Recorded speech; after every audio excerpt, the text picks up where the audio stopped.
क्रांती news, आवाज सर्वसामान्यांचा।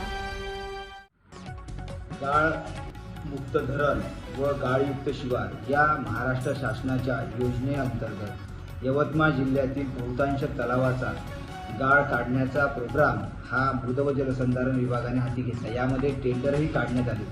संबंधित संस्थेला या कामाचे टेंडर देण्यात आले। या संस्थेंनी यवतमाळ जिल्ह्यातील बहुतांश तलावातील गाळ हा शेतकऱ्यांना न देता ज्या गावातील वीटभट्टी मालकांना परस्पर विकलेला आहे।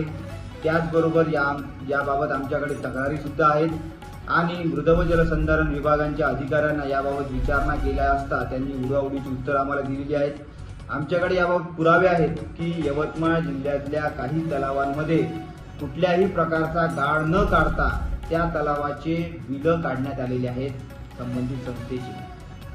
हा यवतमाळ जिल्ह्यातला खूप मोठा भ्रष्टाचार आहे मृद व जलसंधारण विभागामार्फत झालेला। यामध्ये यवतमाळ जिल्ह्यातील काही अधिकारी देखील यात सामील आहेत, काही कंत्राटदार सामील आहेत, काही संस्था चालक त्याच्यात सामील आहेत। याबाबत आम्ही लवकरच मुख्यमंत्री साहेबांची भेट घेऊन हा सर्व प्रकार त्यांच्या कानावर टाकणारच आहोत आणि याबाबत आज आम्ही जिल्हाधिकारी यांना निवेदनही दिलेले आहेत की आपण लवकरात लवकर याबाबत चौकशी करण्यात यावी। संबंधित तलावाची गाळ उपसा केलेला आहे की नाही याबाबत चौकशी करावी आणि आमची अपेक्षा आहे की जिल्हाधिकारी साहेब याबाबत लवकरच पावलं उचलतील।